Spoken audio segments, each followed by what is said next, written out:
Olá, meus irmãos dessa linda jornada da vida. Para quem não me conhece, eu sou Lígia Velani e a pedido da nossa querida irmã e amiga Fernanda, da Associação Espírita Allan Kardec da cidade de São José do Rio Preto, nós vamos fazer hoje algumas reflexões a respeito do livro A Sublime Oração de Francisco de Assis, do autor Alírio Cerqueira Filho. É um livro belíssimo e hoje nós vamos nos ater ao capítulo 10, no qual ele destrincha a frase: onde houver trevas, que eu leve a luz.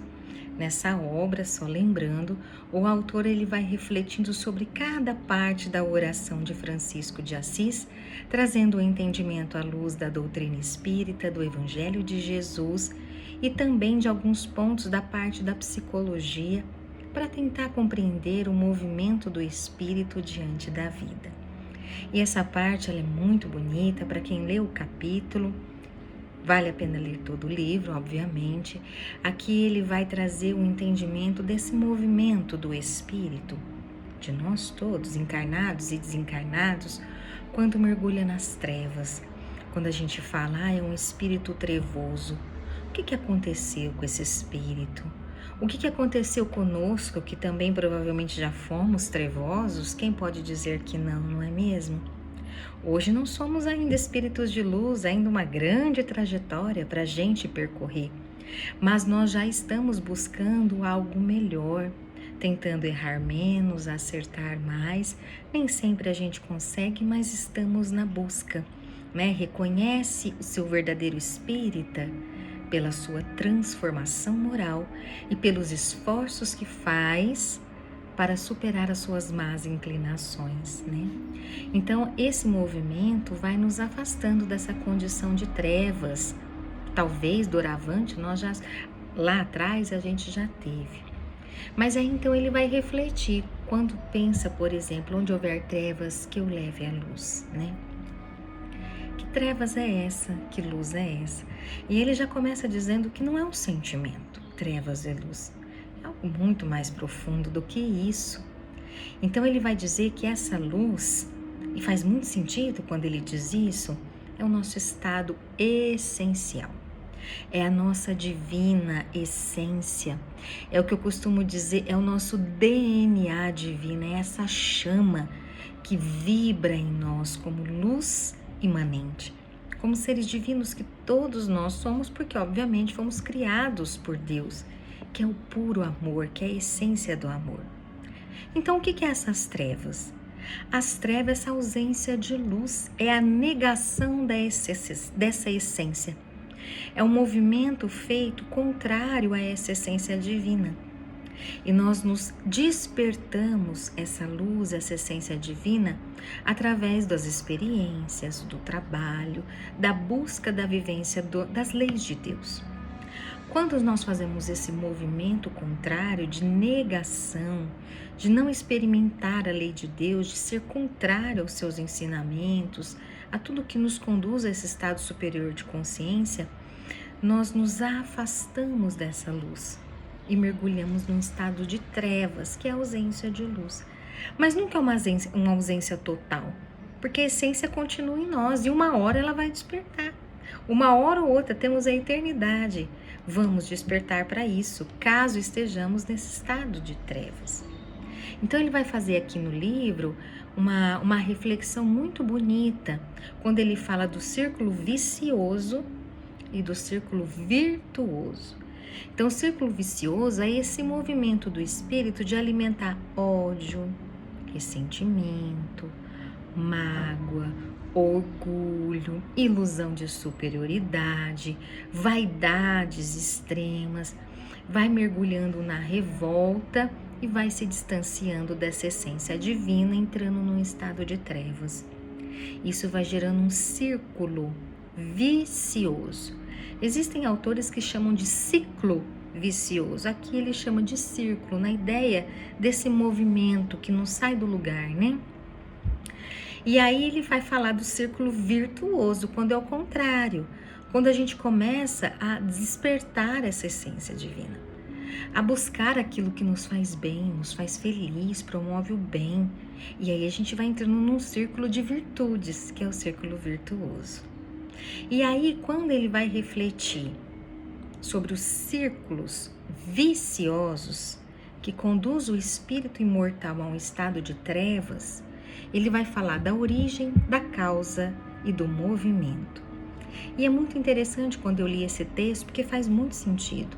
Quando a gente tem contato com espíritos em reuniões mediúnicas, em reuniões de desobsessão e por vezes contato com espíritos trevosos, geralmente aparecem espíritos zombeteiros, maledicentes, mais presos à revolta e à maldade.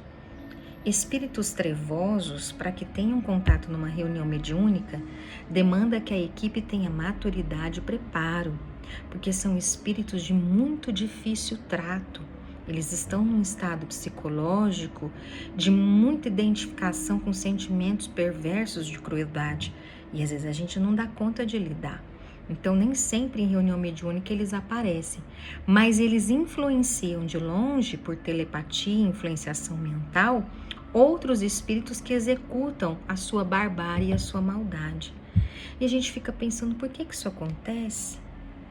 Meu Deus, por que o espírito entra nessa? E aí o autor ele começa a refletir, e é muito interessante quando ele fala aqui, onde se origina isso, né? É de alimentar constantemente sentimentos de ódio, de revolta, de vingança, de discórdia, de tristeza, de raiva, de sentimento, de não aceitar as vicissitudes da vida, de achar que é superior. Tem um exemplo no livro A Caminho da Luz, de Emmanuel, que inclusive ele cita, sobre os exilados de Capela. Imagina, esses espíritos viviam num planeta muito mais elevado que a Terra. Por conta da sua teimosia, da sua rebeldia, Capela passou por uma transição, que a Terra está passando agora, e eles não puderam ficar lá, porque não estavam mais em sintonia com aquela frequência e vieram exilados para a Terra, um planeta então mais primitivo, então de provas e expiações. Então chegaram aqui achando superior às pessoas que habitavam a Terra e não aceitavam as vicissitudes que eles teriam que passar para resgatar os débitos dos seus próprios erros. E aí mergulharam-se, né, nesse estado de trevas, nesse estado de desencanto que a gente fala. E ele também cita, o autor, o mito de Adão e Eva, que é a expulsão do paraíso e esse sentimento, né, de revolta diante do Criador. Então existem muitos mitos na humanidade, né? No hinduísmo também vai ter muitos mitos. Aqui ele não cita, mas a gente lembra que tem, que trazem esse entendimento de onde vem, né, essa sensação de superioridade e espírito de revolta. Então essa é a origem. Mas o que causa, né, essa condição de trevas? É mergulhar nesse círculo vicioso, né? Então o espírito, ele passa a ter dificuldade de ter consciência da sua essência divina. E aí o que acontece? É claro que não sente felicidade. É óbvio que não sente alegria, bem-estar, estado de paz, de equilíbrio, de harmonia. E aí o que vem? Tô abandonado. Olha como eu sofro. Olha como eu tô nesse estado de abandono. Deus esqueceu de mim. Ninguém se importa comigo. Né? Tem essa ilusão de abandono, mas esquece que foi ele mesmo que criou essa situação. Ele é responsável. Mas esse sentimento de abandono, a consciência passa a rememorar os atos impensados de maldade. Então ele se sente abandonado, está percebendo que está, né, no sofrimento, na dor, num estado ruim de vida. Fala, Deus me abandonou. E aí a consciência cobra, né? A memória, ela grita para todos nós. No estado espiritual, fora da matéria, muito mais. Na matéria a gente não lembra tanto. Tem só uma impressão, uma intuição. No estado espiritual tem a memória. E aí o que acontece? Do sentimento de abandono, olha o movimento. Vem o sentimento de culpa, porque lembra, né, de todas as barbaridades que cometeu, né, de todos os erros, de todos os prejuízos que causou a si mesmo, o próximo, a coletividade. E vem o sentimento de culpa, porque o espírito traz em si a memória de sua trajetória evolutiva. E os erros começam a pulsar na consciência. O que acontece então? Estava com revolta, começa o sentimento de culpa, está lá num estado de treva, começa a esquecer, né? Começa a ter dificuldade de se identificar e de se aproximar com Deus. E aí essa revolta que está dentro dele passa a ser projetada no mundo externo. Então materializa essa revolta através de atos de vingança, primeiro contra Deus. Mas como não dá para se vingar contra Deus, ele se vinga contra as criaturas de Deus. Então começa a desenvolver atitudes de crueldade, de perversidade. E às vezes, nesse estado de maldade, inclusive, vai perdendo a forma humana. Então a gente vê em alguns livros, o próprio Livro dos Espíritos fala dos casos de zoantropia, que é quando perde a forma humana e passa a ter uma forma de animal. E casos mais graves, André Luiz vai falar, que perde tanto a forma humana que se transforma em ovoides, né? Vocês já ouviram falar dos ovoides. O livro não fala disso, mas eu trouxe isso para dar como exemplo. Tamanha desidentificação com o divino. Até a forma humana perde. Continua tendo consciência, continua sendo espírito, mas se torna um ovoide. Então, olha o processo que a criatura mergulha, né? Então, ele vai falando que a culpa gera autoflagelação extrema, produz um medo profundo, que faz com que o espírito se afaste da luz, porque essa luz o convida à renovação. Que luz é essa? É a luz da consciência, que chama esse filho pródigo. Aí a gente lembra da parábola do filho pródigo, né? Lembra que o filho tinha toda a abundância, pegou a riqueza e foi gastar, né? Foi esbanjar, exagerar todos os talentos, cometeu todos os atos e aí quer voltar. E aí para voltar, como é que faz? Esse percurso é muito difícil, né? Então de volta para o caminho da lei do amor através da reparação. Então por que vem o medo? Então da culpa, da revolta, por que vem o medo? Gente, não é difícil de entender. Você imagina que medo que não dá você saber que vai ter que reencarnar e não vai ter jeito.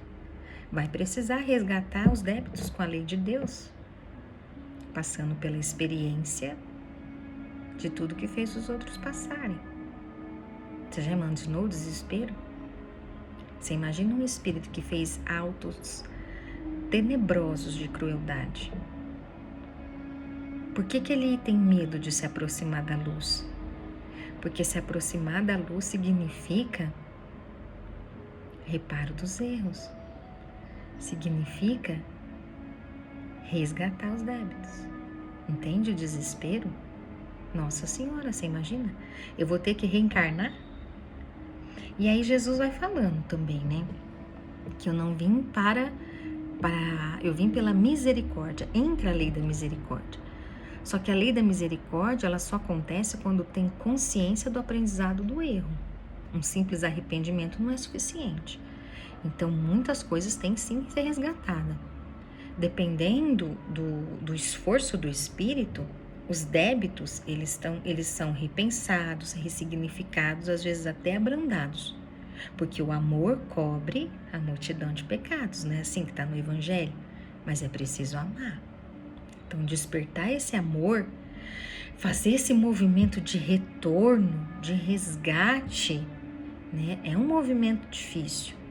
E o Espírito de Deus, através de Jesus, dos benfeitores amigos, sempre está ao nosso amparo. Sempre nos dão a mão para esse trabalho de retorno à luz. Mas eles nunca fazem por nós o trabalho que nos compete. Então, preciso entender isso. Trazer essa maturidade, né? Então, a tarefa de casa não é o papai e a mamãe que vai fazer, é o próprio estudante, o próprio aprendiz. Pode estar do lado, pode orientar, pode direcionar, mas o trabalho que nos compete está em nossas mãos. E as consequências do nosso livre-arbítrio é nossa responsabilidade. Conforme plantamos, assim será a colheita. E é por isso que vem o medo. E desse medo, o movimento de se afastar da luz, de tudo aquilo que possa trazer a lembrança de valores divinos. Afinal de contas, quanto mais eu me aproximo disso, mais a consciência vai me cobrar e mais eu sei que eu vou ter que reparar. E daí que vem o medo. E é por isso que no estado trevoso de atrocidade, o espírito combate todas as formas de situações que o aproxima da manifestação da lei do amor de Deus e vai se aprofundando nos atos tenebrosos, né? Então a ilusão do abandono, vamos lá, a culpa, o medo, nesse círculo vicioso de trevas, coloca um espírito em qual estado? Aí vem o estado do autodesprezo. Então, dessa forma, profundamente infelizes, trabalham para a infelicidade ao seu redor. E aí o Alírio, ele vai falar da pergunta 465 do Livro dos Espíritos, quando Kardec pergunta: com que fim os espíritos imperfeitos nos induzem ao mal? Afinal de contas, por que os espíritos ficam fazendo as pessoas fazerem maldade? Olha a resposta: para que sofrais como eles sofrem. E aí é o sentimento de inveja. Porque imagina, um espírito que está no estado trevoso, que tipo de sentimento tem no seu coração? Não são sentimentos de harmonia. São inveja, são revolta, ressentimento, dor, culpa. E é claro que esses espíritos têm algum lugar de beleza, porque a luz, a chama divina está ali. E o desafio é resgatar essa chama divina, auxiliar nessa chama divina para que ela volte a pulsar e ele volte para o caminho do bem, do amor, da paz, que vai trazer equilíbrio e bem-estar, saúde, entendimento e carinho. Então, mas o que acontece quando ele está nesse estado, né? Esses espíritos trevosos influenciam o mundo material e os crimes hediondos, como o Holocausto, por exemplo, torturas, barbáries. Existem regiões no planeta, que são o que a gente fala regiões de trevas, que para além de ser uma região geográfica, por exemplo, na crosta, na subcrosta, é uma região vibratória, onde se reúnem os espíritos na mesma frequência, na mesma sintonia, porque estão ali muito tempo alimentando esses sentimentos. Muitos deles acreditam que nem tem mais volta, mas tem volta. Existe o caminho de volta. E nesse processo de transição do planeta Terra, é feito a oportunidade de resgate para muitos espíritos que queiram passar por esse processo de resgate. O livro não fala disso, tá, gente? Eu estou trazendo só como uma contribuição, que esse período de transição do planeta não haverá mais espaço para esses espíritos trevosos. Então, daí da gente ver o acirramento, às vezes, dos extremos, né? O extremo de maldade, o extremo de revolta e muita coisa acontecendo no planeta que parece que a gente está regredindo a um estado de barbárie. Mas, na verdade, é um movimento de desespero desses espíritos querendo influenciar para o mal, para que a Terra não vibre numa frequência mais elevada, para eles não serem exilados. Mas não tem mais o que fazer. O movimento é irrevogável. O progresso é uma chama ardente que ninguém pode essa marcha deter. E aí, falando de tudo isso, o Alírio vai citar 2 casos. Ele não fala onde estão esses casos, mas ele cita os livros de André Luiz e do Manuel Filomena de Miranda, né, psicografado, esse último pelo Divaldo. E os de André Luiz pelo Chico Xavier, quando ele vai falar da trajetória do André Luiz no mundo espiritual e dos casos que ele presenciou. Aqui no livro ele vai falar do caso da Durvalina, claro que é um nome fictício, mas resumidamente eu vou ler rapidinho aqui pra gente poder aprofundar esse tema. Então, esse espírito da Durvalina, olha o que aconteceu com ela, né? Ela teve a sua filha única sequestrada por 2 homens que, depois de a estuprarem, assassinaram-na por estrangulamento. Olha que barbárie. Durvalina tomou-se de um ódio intenso, né? Então a gente até passa a pensar, né? Poxa, é compreensível uma mãe, né, sentir essas coisas. Então o ressentimento, o desejo de vingança pelos assassinos que foram presos, estão cumprindo a pena num presídio da cidade, ela mantém a ideia fixa de ir até a prisão para cegá-los com um punhal. Pensa nisso o dia todo.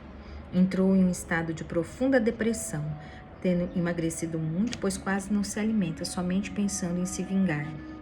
Ela também nutre um sentimento de culpa muito grande por ter negligenciado muitas vezes a sua função de mãe, especialmente por não ter impedido a filha de sair no dia em que foi assassinada. Sente que não deu todo o amor que podia ter dado à filha. Então a Durvalina era uma pessoa extremamente religiosa, temente a Deus, como dizia, mas hoje diz o tempo todo que Deus abandonou, bem como sua filha, culpando-o por tudo que lhe aconteceu. E aí, devido a tudo isso, a depressão tem se aprofundado intensamente.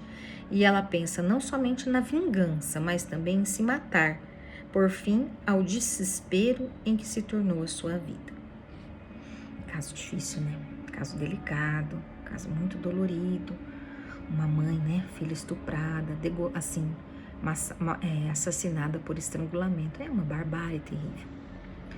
Então, quando vem o sentimento de ódio, né, de desespero, a gente, assim, é compreensível até no nosso estado que a gente está evolutivo, a gente entende essa mãe.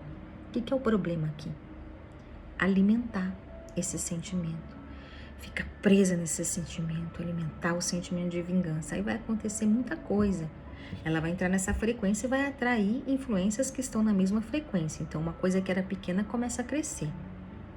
Então, o sentimento de ódio, de revolta que teve ali no dia, no momento do luto, vai se tornando proporções gigantescas porque vai se afinizando com criaturas que estão na mesma faixa. E aí vai se instaurando várias questões muito prejudiciais, como a depressão, a ideação suicida, entre outras coisas. E aí, o Alírio deu esse exemplo para a gente conseguir entender de onde vem essa revolta, né? E você vê que, embora ela seja religiosa, é uma religião, uma religiosidade externa, né? Um culto exterior ao divino, porque não traz um sentimento profundo da vida e da espiritualidade. Afinal de contas, Deus não erra. Não existe injustiça na lei de Deus. Então, se por acaso a filha experienciou essa situação tão traumática, existia uma causa por trás disso. E o próprio livro fala que a filha, depois dessa experiência, voltou para o mundo espiritual tendo feito o resgate. Então ela voltou mais iluminada, mais sublimada, né, com a consciência pacificada, porque ela precisava resgatar isso. Agora, os bandidos começaram seu resgate já encarnados na prisão, e eles vão ter que resgatar o que eles fizeram, né, numa outra experiência encarnatória. Mas e a Durvalina? Então, assim, fazendo uma análise mais profunda, o Alírio reflete que se a Durvalina analisasse profundamente a vida, se libertasse do perfeccionismo, das tentações do ego, da crença na sua infalibilidade, né? Achar que é uma mãe infalível, né? Olha a vaidade que a gente nutre, né? Do sentimento de privilégio, né? Poxa, eu vou na igreja, eu sou uma religiosa, então eu sou melhor que os outros. Eu estou frequentando uma religião, né? Isso é uma ilusão. E do superficialismo, né? Da superficialidade, do culto exterior ao entendimento da espiritualidade. Então ela ia entender que as experiências e os desafios da vida acontecem na vida de todo mundo, que ninguém é privilegiado. Todos nós estamos aqui nessa terra para aprender. Aqui é uma escola de aprendizado. Cada experiência é uma oportunidade de crescimento, de despertar dos valores divinos. Como é que eu vou despertar a capacidade de ter perdão e perdoar se eu não vivenciar a ofensa? Se eu não tiver que perdoar ninguém, eu nunca vou despertar a capacidade do perdão. Se eu não desenvolver, não tiver experiências que fazem com que eu tenha misericórdia e compaixão, como que eu vou despertar esse sentimento? Então, vai vendo, as experiências da vida são lições para a gente despertar a luz divina em nós e evoluirmos no sentido da luz de Deus, nos aproximarmos de um estado de felicidade plena, que Jesus chamou do reino dos céus. E aí ele vai fazer várias reflexões, né, com relação ao caso do Durvalina, que está no livro. E depois ele vai citar o caso da Genoveva, né, da irmãzinha que era revoltada com a vida. Então era um espírito devedor, tinha seus débitos do passado, nasceu já com esse sentimento de revolta e com sentimento de culpa, desde pequenininha, desde criança, adolescente. E hoje a gente vê muitas crianças ainda que trazem essa revolta, esse nervosismo, esse sentimento. É o espírito trazendo aí as marcas do passado. E aí, não querendo trabalhar tudo isso, não sabendo como fazer isso, projeta no outro a responsabilidade por sua felicidade. Então, o que a Genoveva fez? Ela achou que o casamento seria a solução de seus problemas. Projetou no marido a responsabilidade da felicidade. O tempo foi passando, passou-se mais ou menos 5 anos, casada com um filho. Ela percebeu que não era o marido responsável, que ela tinha que fazer esse movimento. Mas aí o que ela faz? Ao invés de assumir a responsabilidade, ela começa a culpar o marido. E ela projeta no marido a própria culpa. Então ela passa a culpá-lo. Esse movimento de projeção. E ela chega num ponto que mergulha numa depressão profunda, né? Que é a revolta de não conseguir aceitar a vida como ela é posta. Que a vida é posta para nós de acordo com o nosso merecimento. E o nosso merecimento é o resultado do plantio das nossas ações, são as consequências. Não há vítima no mundo. É um movimento contínuo de ação e consequência, plantio e colheita. E aos poucos a gente vai melhorando o jardim da vida. Mas se eu plantar só espinho, como é que eu vou querer colher frutos e flores perfumosas? Se eu faço esse movimento de plantar trevas, dor e sofrimento ao meu redor. Complicado, né, gente? E o que ela faz então? Mergulhada em tudo isso, ela comete suicídio, colocando fogo na própria casa e assassinando o próprio filho.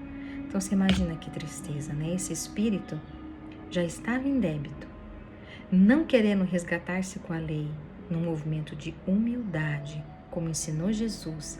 Por isso que todo evangelho de Jesus é um roteiro para a felicidade.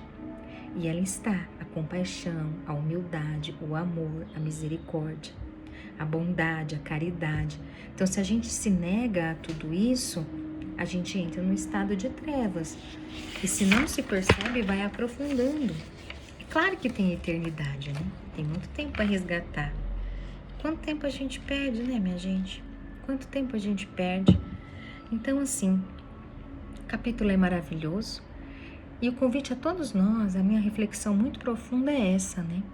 Onde houver trevas, que eu leve a luz. Então, essa coisa de achar que é oração, né? Não só onde houver trevas e dor fora de mim, que eu leve a luz e o entendimento fora de mim. O trabalho é para dentro.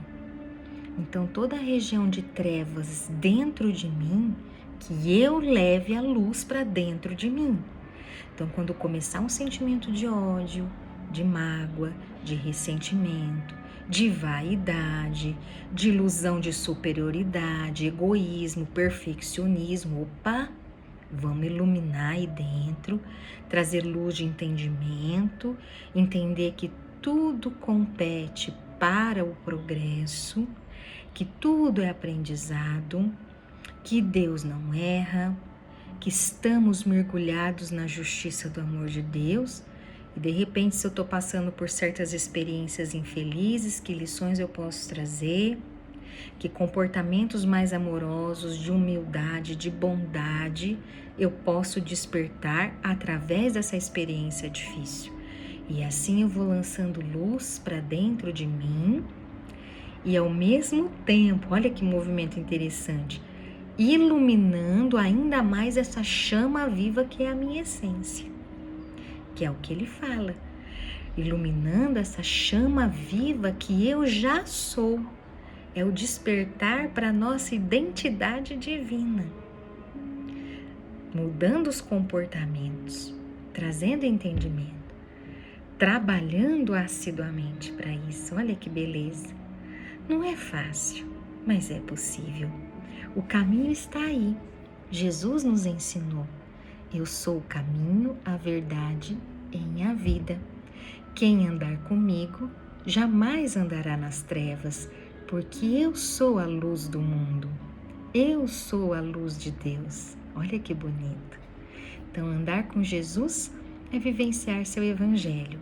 Fazer o que Francisco de Assis falou, onde houver trevas que eu levo a luz, é fazer esse movimento de viver o evangelho do Cristo na própria vida, na própria experiência encarnatória. Muito bonito esse livro, está recomendado para todos, tanto da Associação Espírita Allan Kardec, quanto a todos os amigos do YouTube que nos escutam, né? Que levam essa mensagem para o seu coração. Muita paz no seu coração, que a luz divina brilhe em todos nós, muita alegria em nossas almas. Fiquem com Deus e gratidão a todos.